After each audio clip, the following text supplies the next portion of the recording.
A graça e a paz para todos. É motivo de muita alegria estarmos aqui com vocês agora. Já estivemos de manhã compartilhando a palavra. Normalmente, quando eu compartilho a palavra, eu não compartilho sozinho. Eu trago a minha esposa e cada um prega um pouquinho. Hoje ela foi mais generosa comigo de manhã, falou mais do que eu. Mas agora, de noite, eu também vou ser generoso com ela, vou deixar todo o tempo para ela falar à vontade, né?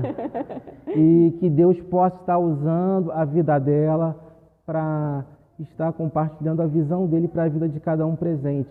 Que vocês possam aproveitar esse momento, desfrutar esse momento da palavra de Deus, estarem com o coração aberto. Eu sei que às vezes a gente passa por muitas dificuldades, muitos desafios, e às vezes a gente dispersa no meio do caminho. Mas esse é um momento especial que Deus quer falar o coração de cada um de vocês através de nossas vidas. E eu creio que vai ser um momento muito abençoado. E vocês possam estar com o coração aberto e receber aquilo que Deus tem para vocês. Amém. Graça e paz a todos.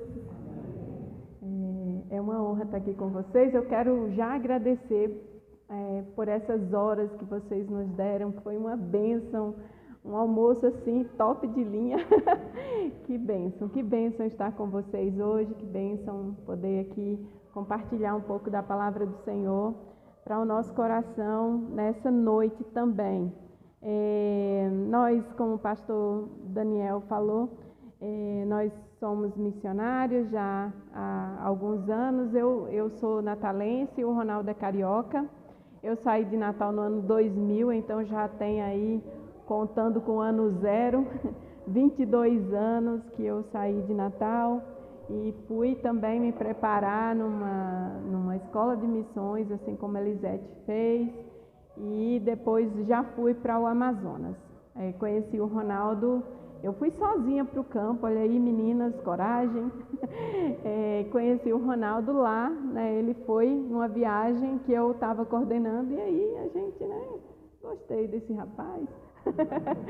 Então Deus nos uniu. Ele estava orando para casar com a missionária.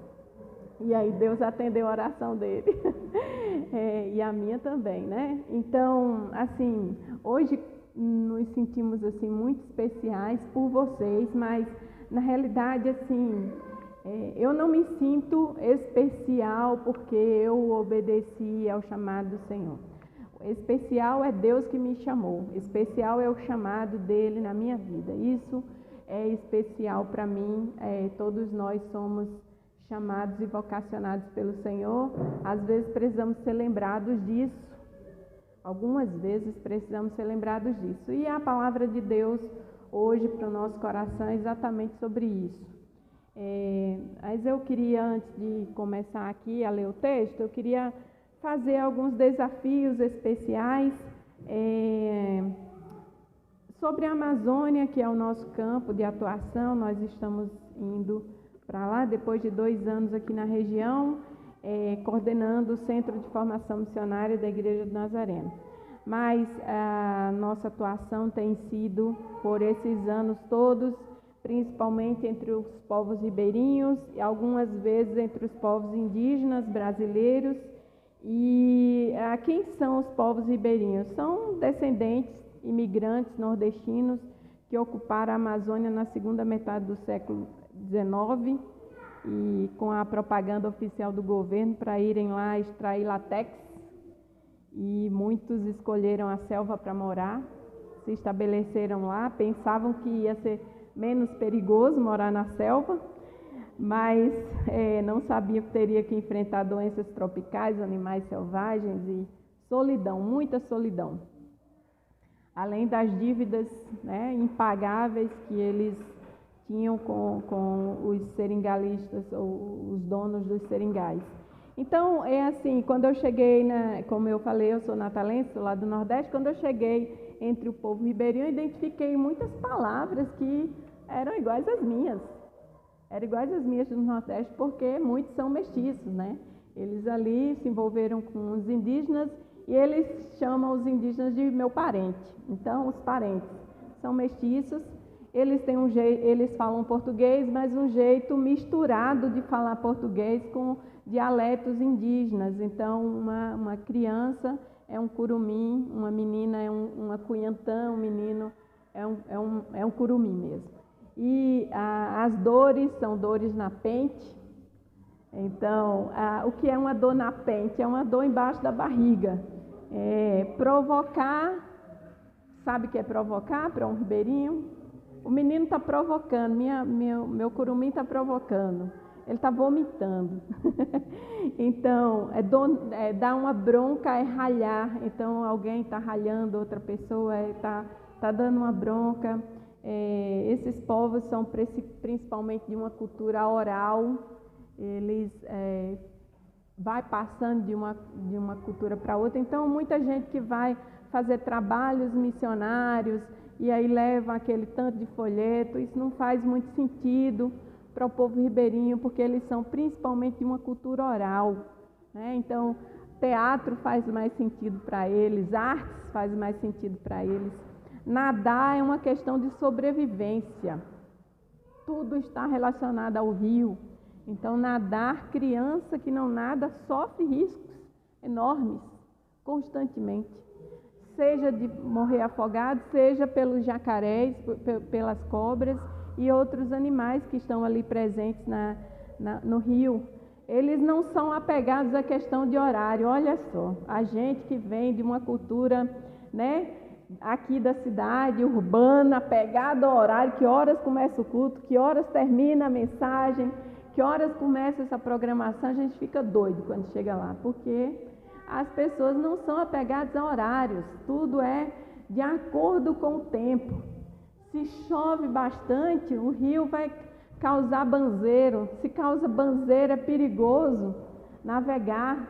E aí eu vou colocar banzeiro, são ondas no rio. E aí vai ser perigoso para botar minha família dentro da canoa e chegar até ali. Então é preciso parar essa chuva forte, esse temporal, para poder eu chegar lá. Então tudo é de acordo ali com o tempo. Eles têm comunidades de terra firme, comunidades de vazante, comunidades alagadas, comunidades de planalto. O que é terra firme? São comunidades quando tem a época das cheias, a água não vai chegar embaixo das casas. Comunidades de vazante, as águas vão chegar embaixo das casas e aí você se locomove até o seu vizinho numa canoa, né? Oi, vizinho, numa canoa. Então, e aí eles montam aí as pontes, né, de madeira não está faltando lá.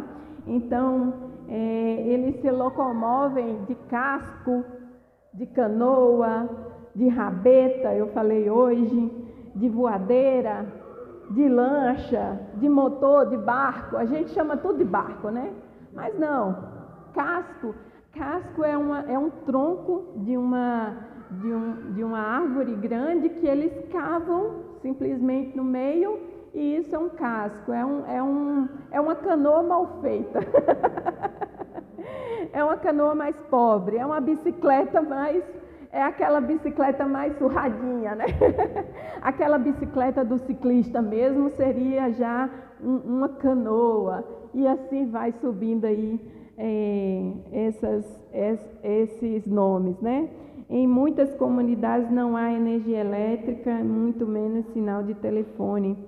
A alimentação básica é farinha e peixe. A alimentação oferecida às visitas normalmente é frango, porque frango é uma coisa mais rara. E normalmente quando a gente tem visita, hoje tínhamos pratos deliciosos, porque quando a gente oferece comidas às nossas visitas, a gente quer oferecer o melhor, aquilo que é muito especial para nós. E peixe é o dia a dia.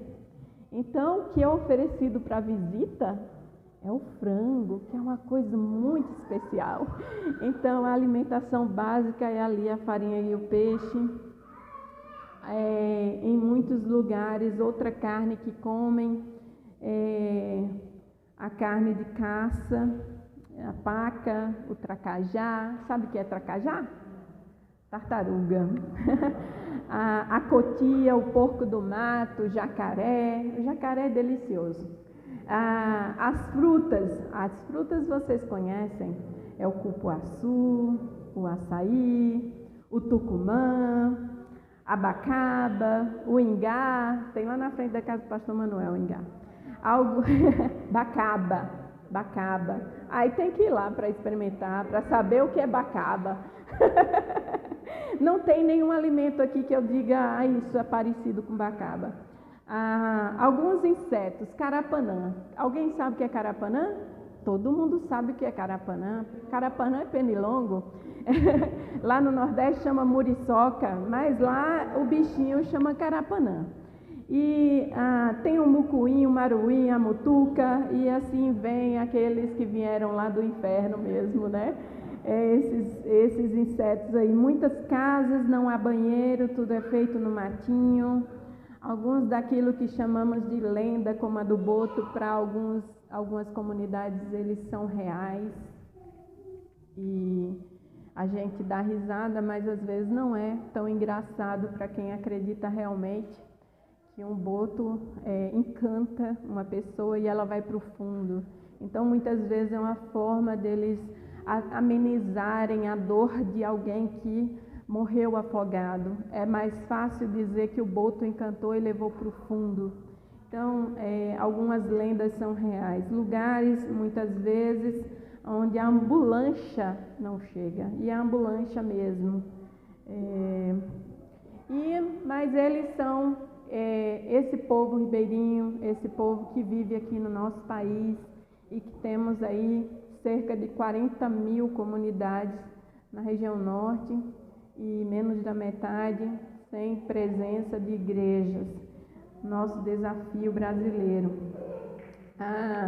Os menos evangelizados no Brasil são, em primeiro lugar, os povos indígenas, em segundo lugar, os povos ribeirinhos, em terceiro lugar, ciganos, sertanejos, quilombolas, imigrantes, surdos, com limitação de comunicação, os mais ricos dos ricos e os mais pobres entre os pobres. Esses são os menos evangelizados da nossa nação.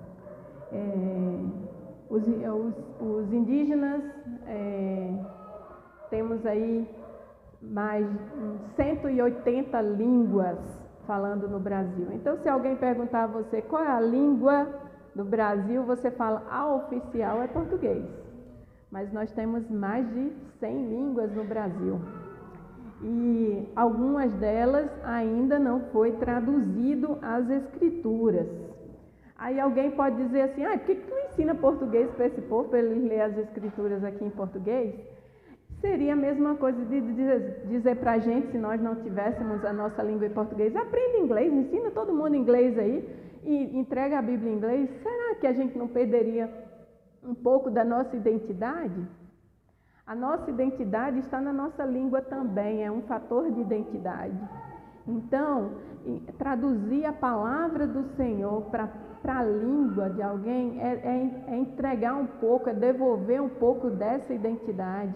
E a gente descobre que a nossa identidade vem de Deus. E a gente lê nas Escrituras, na nossa língua, a nossa identidade é outra história. Em 2017, eu recebi um artesanato de presente, era do povo Jamamadi. O povo Jamamadi, ele está no sul do Amazonas, já perto de Rondônia, e o povo Jamamadi foi entregue a Bíblia completa, traduzida na sua língua, em 2017. Glória a Deus, porque o povo Jamamadi recebeu a Bíblia na língua deles. Ao mesmo tempo, me envergonha, porque desde que eu nasci eu tenho a Bíblia na minha língua. E o povo Jamamadi, que está dentro do meu país, só recebeu a língua, na língua deles, em 2017. Isso nos envergonha como igreja, porque se nós formos agora está fechado talvez, mas se nós formos numa livraria evangélica aqui, nós vamos encontrar a Bíblia traduzida para a criança, para o velho, para o jovem, para a mulher, para o homem, de todas as formas e de todas as maneiras. Ou muitas vezes nós temos várias Bíblias em casa e a gente não dá a devida atenção a isso, não valoriza. A tradução de uma Bíblia demora cerca de 25 anos. Eu não sei se você sabe disso. Demora cerca de 25 anos um missionário que vai morar numa aldeia. Muitas vezes essa língua precisa ser grafada. Então ele precisa passar por algumas escolas de missões para aprender a grafar a língua, aprender linguística, e depois começa a tradução. Até hoje, a nossa Bíblia aqui, com certeza o pastor Daniel e outros pastores que vêm aqui à frente vai ler a palavra e tem que dizer assim, porque no original essa palavra significa isso, porque na nossa língua em português não tem aquela palavra que tinha referência no original. Então, um tradutor da Bíblia, ele precisa entender o original e saber o que aquela palavra se refere naquela língua.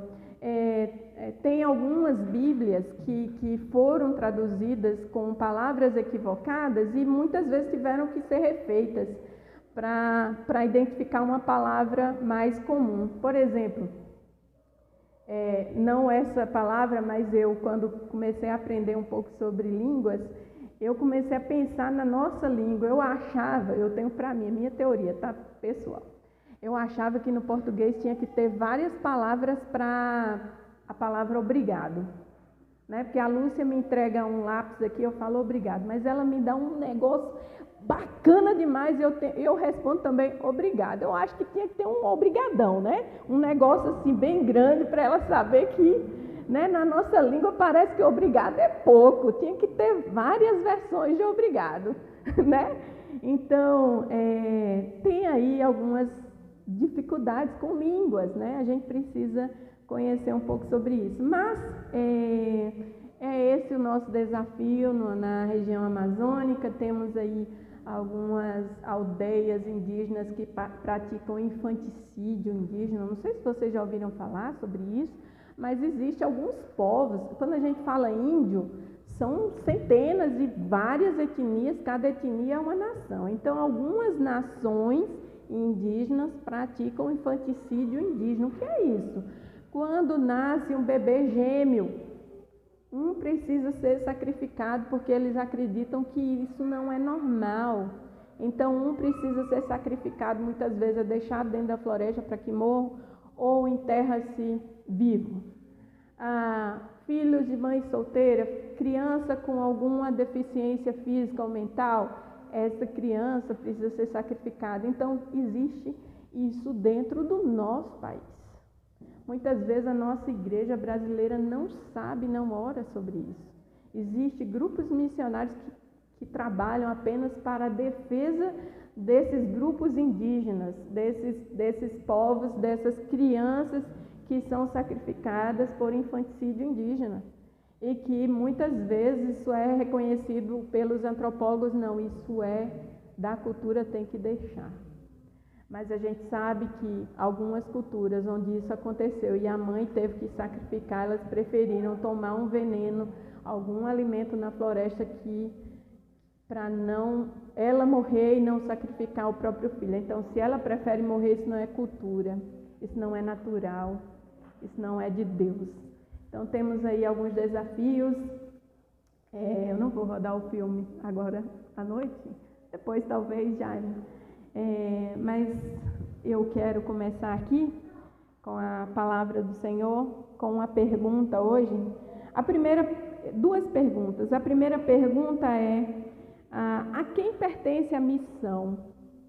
A quem pertence a missão? Muitas vezes a igreja se acha proprietária da missão. Em latim existe um nome que se chama Missio Dei. Missio Dei significa que a missão é de Deus. A missão sempre foi de Deus. A missão é dele. Nós somos servas dessa missão. A igreja é serva da missão de Deus. É Ele que nos convoca, é Ele que nos chama, é Ele que vem atrás, é Ele que mandou o seu próprio Filho. A Bíblia inteira é o livro de redenção do homem. Essa é a missão de Deus. Essa é a missão de Deus. A missão é do Senhor e nós somos obedientes a esse Deus que nos chama. A missão é dele e ele nos convoca para sermos servos dessa missão. A segunda pergunta, aí eu vou aqui querer que a gente abra no texto de hoje, que está lá em João capítulo 1, versículo 19 até o 23.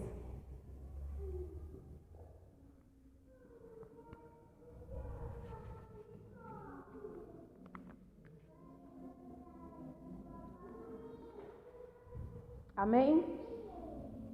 Eu vou ler aqui na versão, nova versão internacional. Diz assim: Este foi o testemunho de João quando os judeus de Jerusalém enviaram sacerdotes e levitas para lhe perguntarem quem ele era. Ele confessou e não negou, declarou abertamente: Não sou o Cristo. Perguntaram-lhe: Então, quem é você? É Elias? Ele disse: Não sou. É o profeta? Ele respondeu: Não. Finalmente perguntaram: Quem é você? Dê-nos uma resposta para que a levemos àquele que nos enviaram. Que diz você acerca de si próprio? João respondeu com as palavras do profeta Isaías: Eu sou a voz que clama no deserto. Façam um caminho reto para o Senhor. A segunda pergunta é para nós hoje, ao nosso coração. Que diz você acerca de si próprio?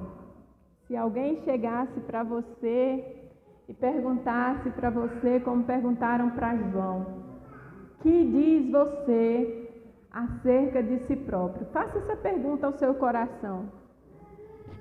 Eu hoje vou fazer como o pastor Daniel fez, vamos usar principalmente as escrituras para responder isso.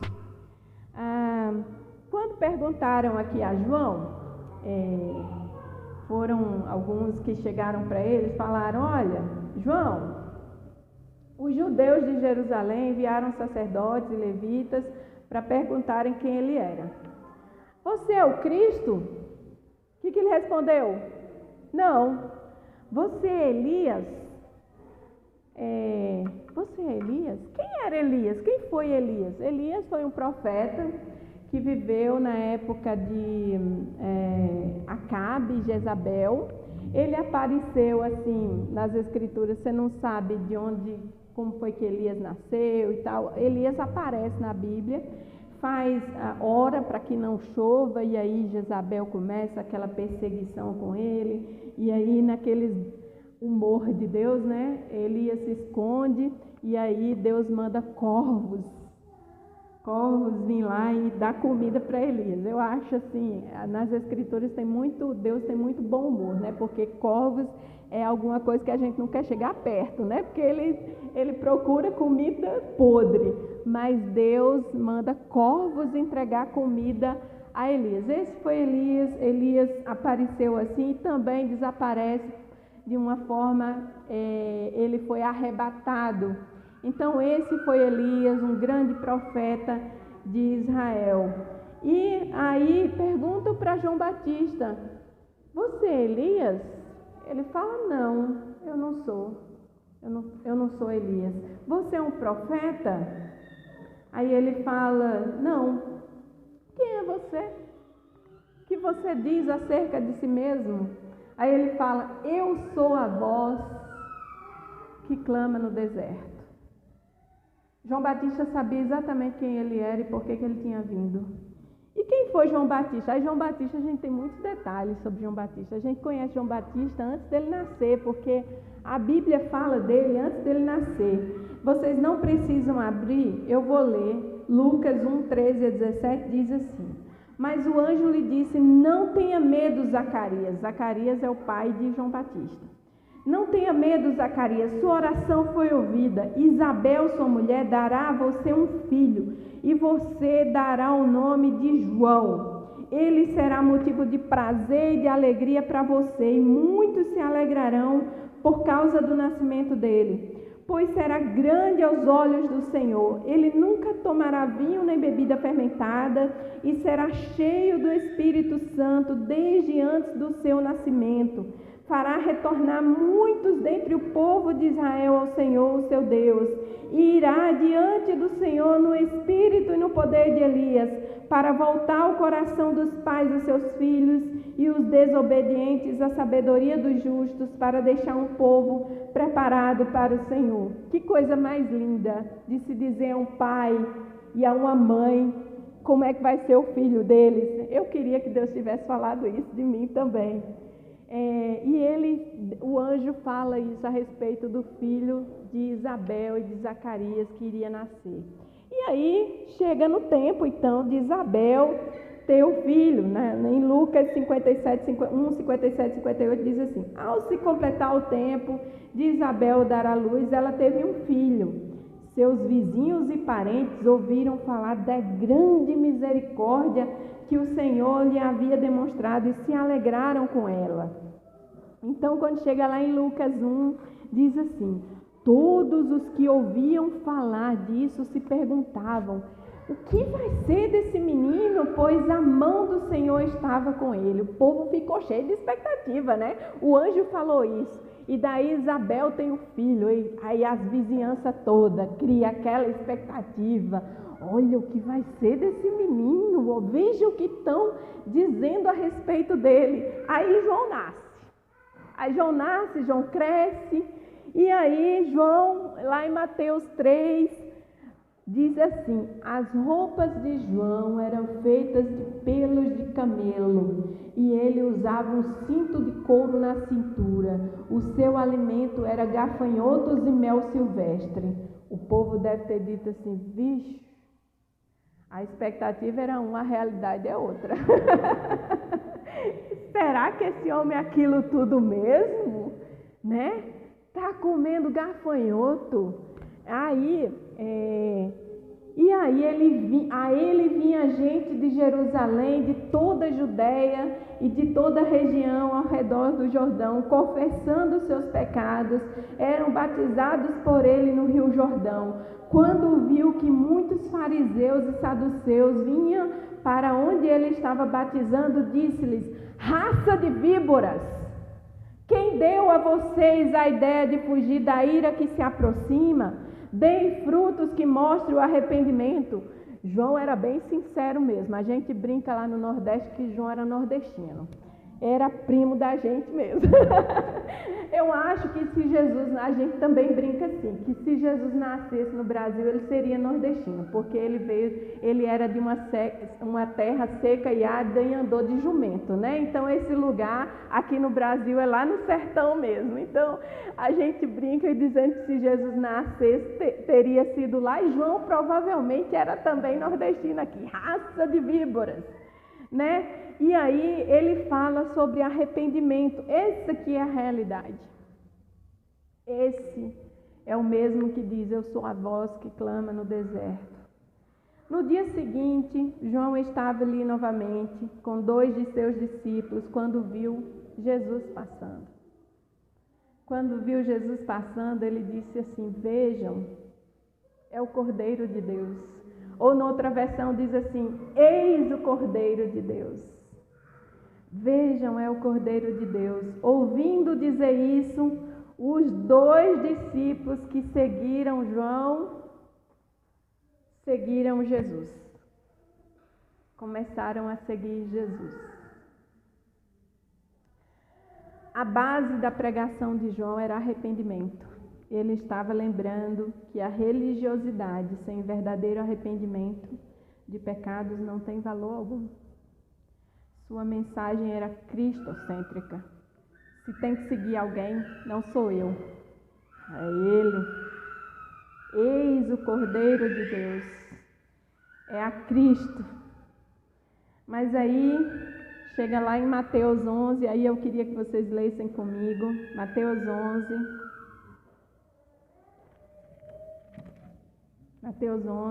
versículo 2.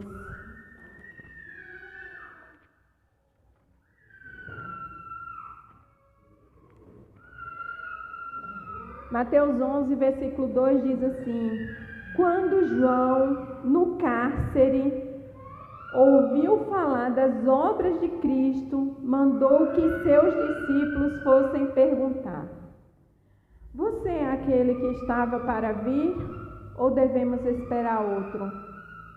Então Jesus lhes respondeu: voltem e anunciem a João o que vocês estão ouvindo e vendo. Os cegos veem, os coxos andam, os leprosos são purificados, os surdos ouvem, os mortos são ressuscitados e aos pobres está sendo pregado o Evangelho.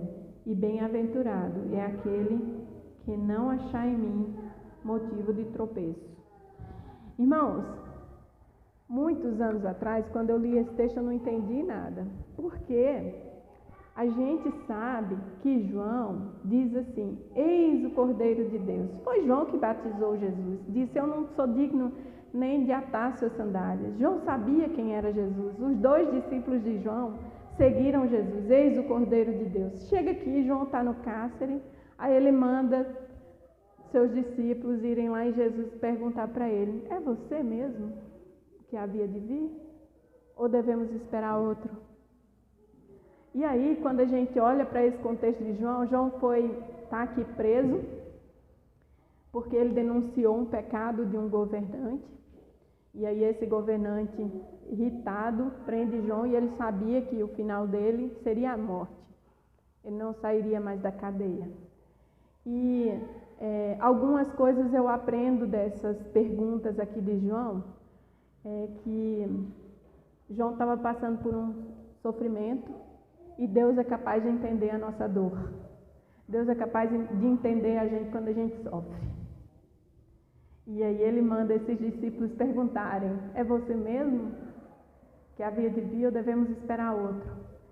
Jesus, na mesma hora, o texto diz, na mesma hora, Jesus curou.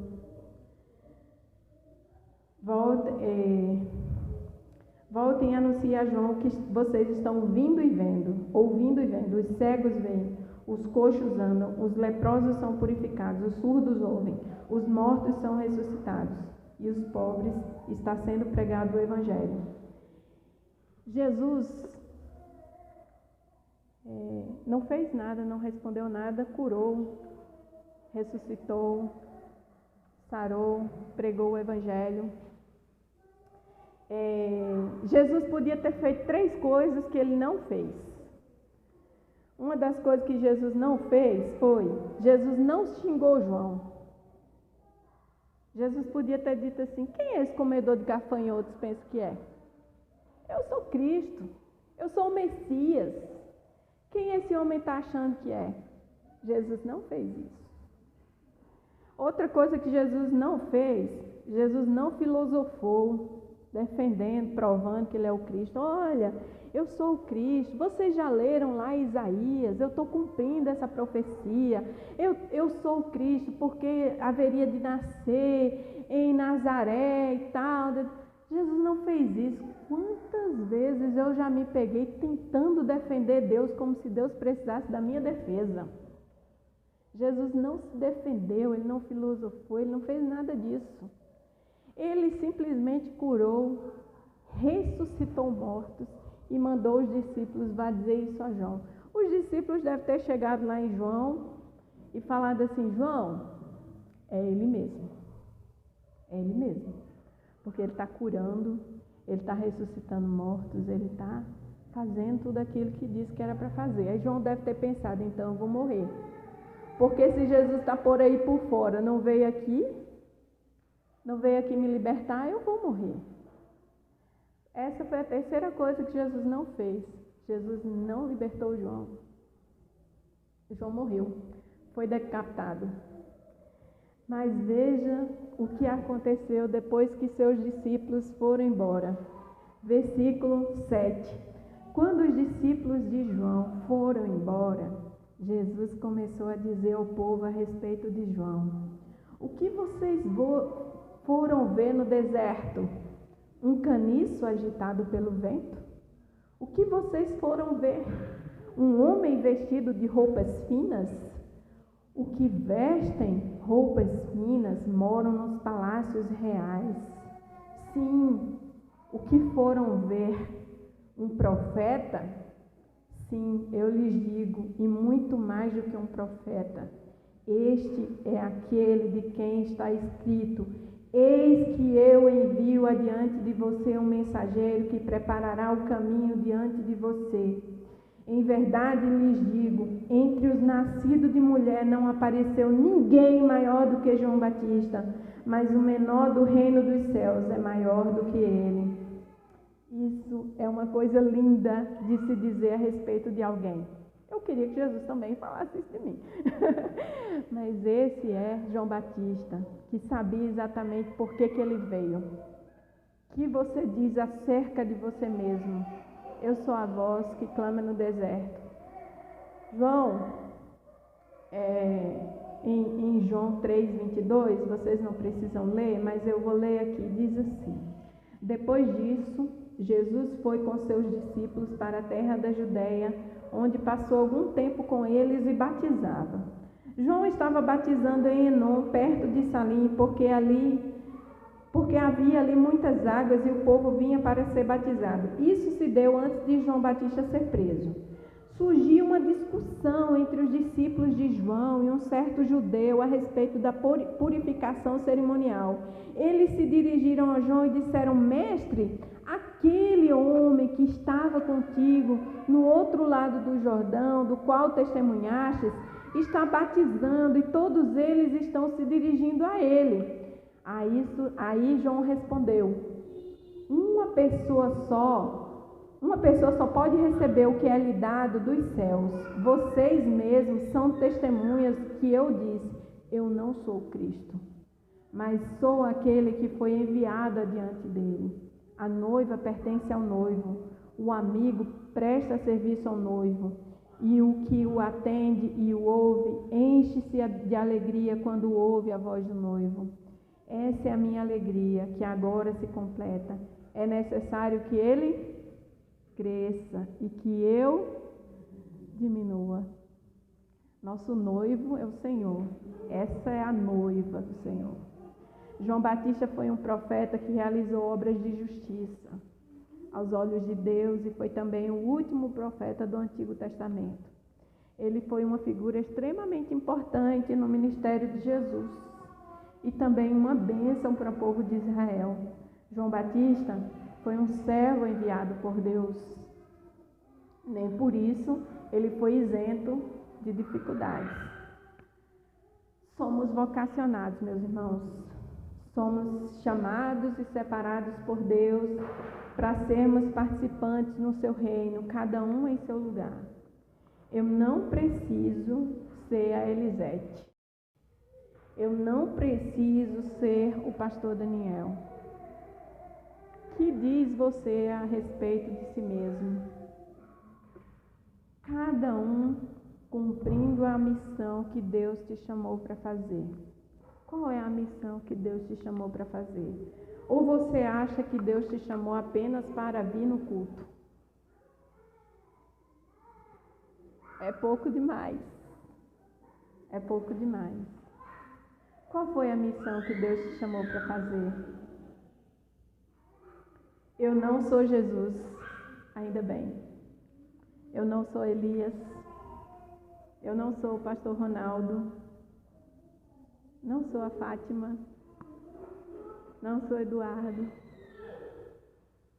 Não sou nenhum outro de vocês. E nem preciso ser. Deus tem o meu lugar.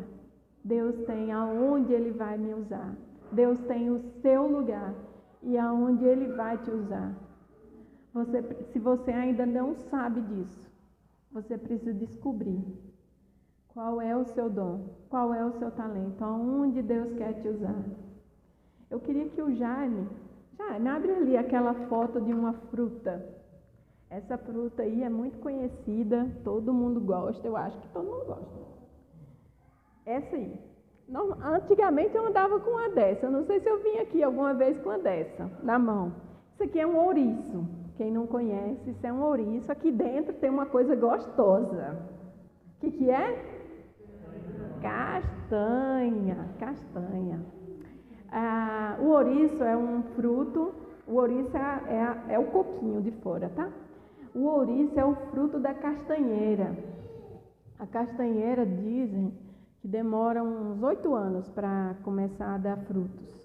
A castanheira é bem alta, lá em Manaus ou na floresta, em Manaus principalmente, quando a castanheira está dando fruto, aí normalmente alguém coloca uma plaquinha, cuidado, ouriço, porque ela é alta, se um ouriço desse cair na cabeça de um, pode matar, né? Então, quando a castanheira está dando fruto, a gente não passa embaixo não, a gente só quer que ela caia e esse ouriço se abra assim, para poder a gente pegar as castanhas, e também é duro de tirar a comidinha daí de dentro, da castanha. Mas, isso aqui, cada ouriço desse tem cerca de umas 20 castanhas, de 15 a 20 castanhas aí dentro. Depois que você tira uma, você não consegue mais colocar de volta do mesmo jeito que estava, não.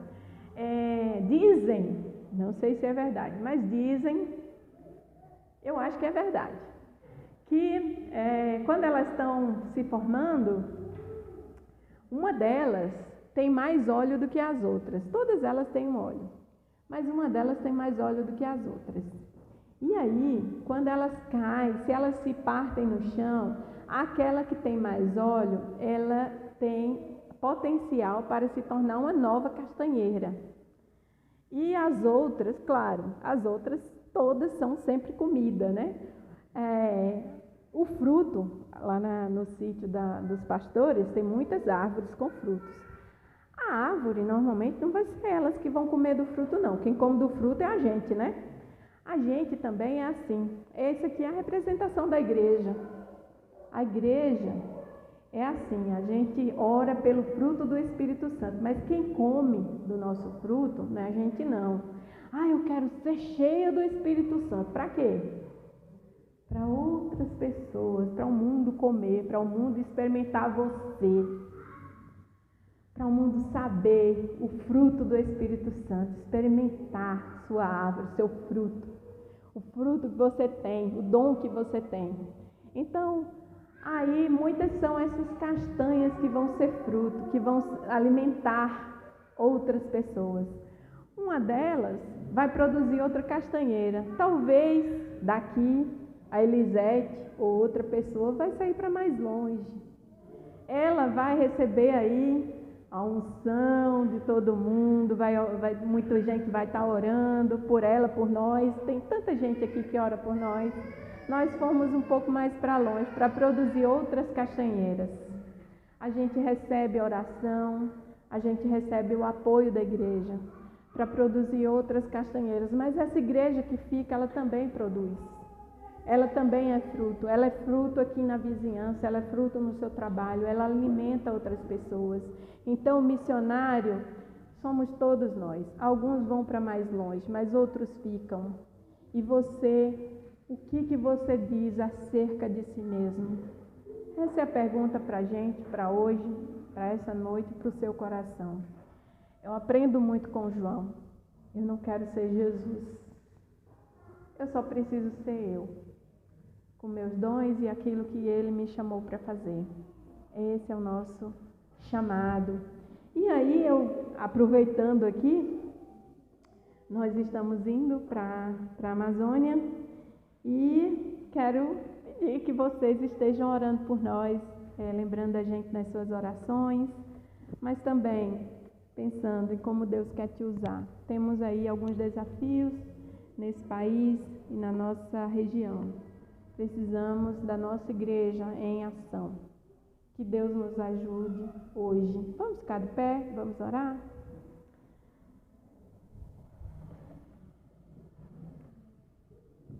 Senhor, muito obrigada, Pai, porque o Senhor nos chama, nos convoca e o Senhor tem algo para nós. Algo que só nós podemos cumprir. Nós somos fruto. Nós queremos abençoar outras pessoas através da nossa vida, Pai. Aonde quer que nós cheguemos, nós queremos ser usados por Ti. Queremos fazer a diferença como alguém que foi chamado e vocacionado por Ti, Pai. Obrigada, Senhor, por essa palavra. Obrigada pelo testemunho de João, que fala até hoje em nosso coração. Obrigado, Deus, por Jesus Cristo, que veio, nos curou, nos sarou, e nos libertou e nos convoca para essa missão que é tua.